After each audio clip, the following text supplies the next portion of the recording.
Insta YouTube તમે ગમે ત્યાં જોશો ને તો હમણાં એક ટ્રેન્ડ ચાલે છે પાપાની પરી, અને પાપાની પરીના વિડીયો બનાવીને એમને ઉતારી પાડવામાં આવે છે.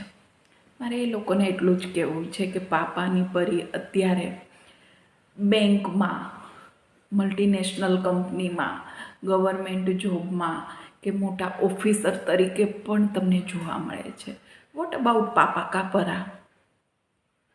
એ લોકો શું તમને રસોઈ બનાવતા જોવા મળે છે? તમે તો એક ટુવાલ પણ સરખી જગ્યાએ નથી મૂકી શકતા. તમારા કપડાં પણ ગમે ત્યાં પડ્યા હોય છે. તમે લેડીઝનું એક કામ તો કરીને બતાવો, પછી તમે વાત કરો અને પછી તમે કોઈ પણ સ્ત્રીની મજાક ઉડાડો. જ્યાં સુધી તમારામાં તાકાત નથી ને સ્ત્રીના કામ કરવાની, ત્યાં સુધી એની મજાક ના ઉડાડશો.